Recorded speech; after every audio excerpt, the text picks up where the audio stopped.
All right, tennis enthusiasts.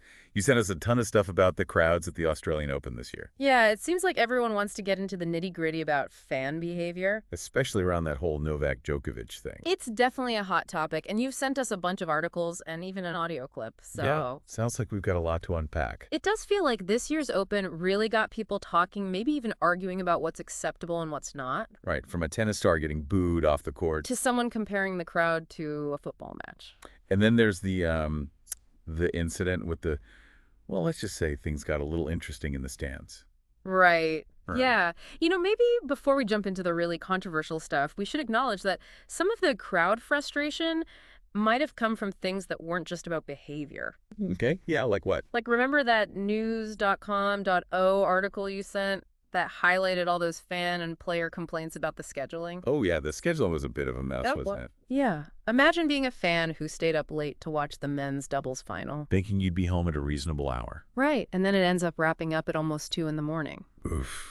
Yeah, that's rough. It is. And even one of the players, Simona Vallisori, actually used his time during the trophy ceremony to plead for better scheduling. Wow. So is it clearly on people's minds? It was. And it really shows how these kinds of logistical decisions can have a huge impact on the fan experience. Right, you're already tired and maybe a little cranky from the late matches, and then you add in, The fact that some big-name matches were scheduled at the same time. oh yeah, so you had to choose between, say, watching Djokovic or Alcaraz. Exactly. Talk about a recipe for FOMO-induced frustration. So you can kind of see how those logistical hiccups might have set the stage for some, For some less than stellar crowd behavior. right, exactly. So we've got potentially grumpy fans thanks to scheduling issues, but then on top of that, we have the CEO of Tennis Australia, Craig Tubley, sending these like mixed messages about how the crowd was behaving. Yes, his comments in these articles are quite interesting. In the Australasian leisure management piece, he's almost downplaying any bad behavior. Right, emphasizing the record attendance, like, everything's great, nothing to see here, folks. Exactly. But then in the Guardian article, he admits that the crowds are definitely getting rowdier. Although, he does question if that's actually a bad thing. It's like he's trying to walk this fine line between acknowledging that things are changing and maintaining the Australian Open's reputation as the happy slam. For our listeners who might not know, can you quickly explain what Happy Slam means? Sure, it's a nickname for the Australian Open because it's traditionally known for having a really relaxed and fun-loving atmosphere. Right, lots of lively crowds, good-natured interactions between the players and fans, that kind of thing. Exactly. So Tingley's in a bit of a tough spot. He wants to keep that happy slam spirit alive, but he's also dealing with this undeniable shift in how fans are participating, shall we say. Right, it's like, how do you maintain the tradition while also adapting to this new reality of much more, let's say, enthusiastic fans? And nowhere was that more evident than in the whole Novak Djokovic incident. Okay, so let's talk about that. This is where things get really interesting. Yeah. We're talking about that Fox Sports article you sent and all the reactions to Djokovic getting booed off the court after he had to retire because of an injury. Yeah, the reactions were definitely strong. Some commentators like Barbara Schett and Justine Heinen were pretty disgusted with how the crowd was acting. They were basically saying that fans need to understand that tennis isn't a movie with a guaranteed 2-hour runtime. Right, these are athletes pushing their bodies to the absolute limit, and sometimes injuries happen. Yeah, you can't expect them to perform at 100% all the time, and sometimes they have to make tough decisions to protect themselves. Absolutely, and booing a player who's clearly in pain, it just sends the wrong message. Like it's saying winning is the only thing that matters regardless of the athlete's well-being. Exactly. And then you have Arnaud Clément, a former French Open champion, who expressed this concern that true tennis fans are becoming fewer and fewer. Like, they're being replaced by people who are just there for the spectacle, for the drama. Right, like they're watching it more like a reality TV show than appreciating the athleticism and the skill involved. So Cologne basically worried that tennis is turning into something that's more about entertainment than sport. Right, and that raises a really important question. Is this desire for an entertaining show overshadowing the appreciation for the sport itself? And if so, what does that mean for the future of tennis? Exactly. And it's a concern that's kind of hard to ignore when you look at some of the other incidents that you mentioned in the sources you sent. Right, it's not just a Djokovic thing. Exactly. We've seen similar issues with crowd behavior at other tournaments, too, like what happened with Nick Kyrgios at Wimbledon. Oh, right when he got into it with a fan. Yeah, and then there was that incident with David Goffin at the French Open. Where someone spat gum at him. Yeah. So this tension between passion and disrespect, it's not just an Australian Open problem. Seems like it's bubbling up all over the tennis world. Right, and it's definitely a complex issue with no easy answers.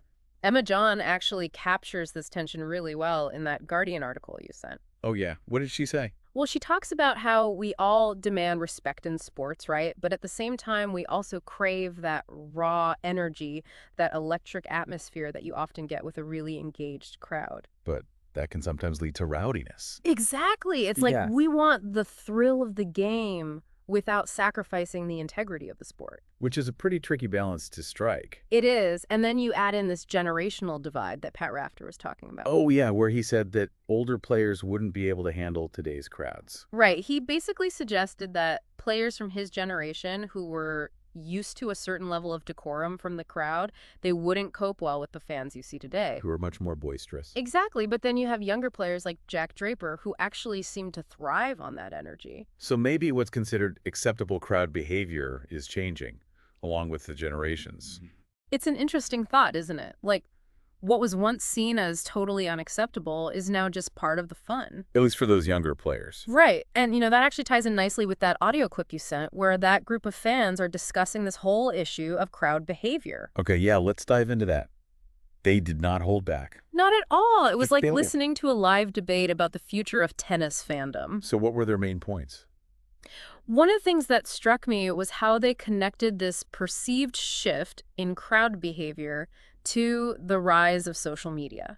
Like, because everyone's so used to sharing their opinions online. Right. And they were saying that this online disinhibition, where people feel like they can say anything they want without any consequences, Yeah. that it's spilling over into real world settings like tennis matches. It's like that saying, think before you tweet, but applied to live sporting events. Exactly. Okay, so if we're seeing this shift in crowd behavior, and it might be partly driven by social media, then what are the solutions? Well, the group in the audio clip mentions stricter crowd control, but is that really realistic? Or even desirable? Right. It's a tough one. It's important to remember that the Australian Open, like most major tournaments, does have a code of conduct. So there are rules in place. There are, and they outline specific behaviors that can result in penalties for players like losing points or even getting disqualified. So the question is, are those rules being enforced? That's a good question. And do they really address the root cause of why some fans feel like it's okay to behave this way? Right.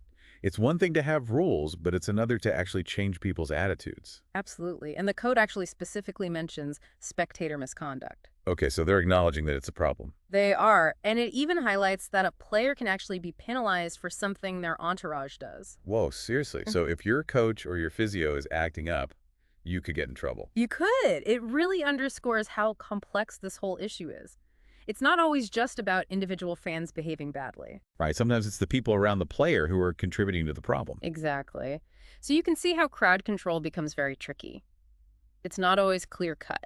Like, where do you draw the line between acceptable enthusiasm and actual misconduct? Right. And a lot of it comes down to what the officials deem to be inappropriate or offensive, which can be very subjective. So there's this big gray area where what one person sees as passion, another person sees as disrespect. Absolutely. And that's where the debate gets really heated. Okay, so back to that audio clip.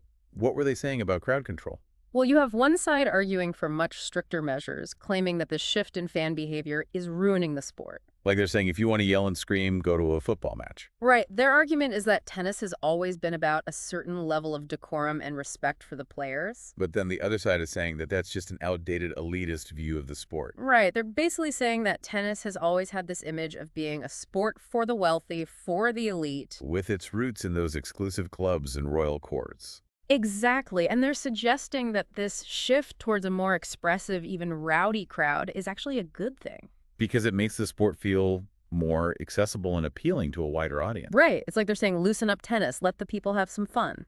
But where does tradition end and this new fan culture begin? That is the million-dollar question. Who ultimately gets to decide what the culture of tennis should be? Is it the players, the organizers, or the fans themselves? Or maybe it's a combination of all three. It seems like finding that balance is key. Yeah, it really feels like we're wrestling with this tension between respecting the traditions of the sport and adapting to how fan expectations are changing. Yeah, absolutely. Yeah. And the group in that audio clip, they brought up another really interesting point, the cost of attending these matches. Oh, right, because tickets to see professional tennis are not cheap. No, they're not. And their argument was basically, if you're spending that much money to be there, you might feel more entitled to express your opinions. Even if those opinions involve some heckling or booing. Right? It's like, hey, I paid for this experience, so I'm going to react however I want. But does that really give you the right to be disruptive or disrespectful just because you bought a ticket? That's the question, isn't it? It's a bit of a slippery slope. It is. So Yeah. it all comes back to that fundamental question, what's the main purpose of professional tennis? Right. Is it primarily about showcasing amazing athleticism and sportsmanship, or is it more about providing entertainment and a platform for fan engagement? Even if that engagement gets a little out of hand. Right, and it seems like finding that balance between the two is really key. You want the fans to be passionate and invested, but not to the point where it negatively impacts the players or the sport itself. Exactly, and that's what makes this whole issue of crowd control so tricky. Unless someone is doing something obviously illegal, like yelling hate speech or making threats, it's really hard to justify cracking down on every instance of loud cheering or even booing. Right. It's like you said earlier, there's this gray area where enthusiasm can easily cross the line into disrespect.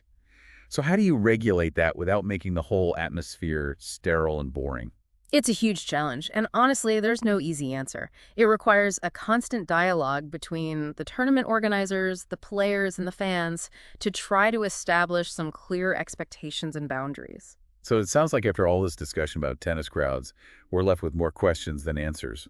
In a way, yes. But I don't think that's necessarily a bad thing. Acknowledging how complex this issue is actually a really important first step towards finding solutions. Right. It's too easy to just label all fans as either good or bad without taking the time to understand the nuances of what's going on. Exactly. It's about recognizing that there are all these different perspectives at play and that fan behavior is rarely black and white. That's a great takeaway, I think. Yeah, So as tennis continues to evolve, this conversation about crowd culture is only going to get more interesting and more important. it is. Who knows what the future holds? But one thing's for sure, this relationship between tennis and its audience, it's constantly changing. And it's fascinating to watch it unfold. It really is. Well, a huge thank you to you for joining us on this deep dive into the world of tennis crowds. It's been a pleasure. It's been sometimes chaotic, always captivating, but definitely thought-provoking. We hope this has given you all some food for thought, and of course, don't forget to subscribe for more deep dives into all sorts of fascinating topics. Until next time, keep learning, keep exploring, and keep the conversation going.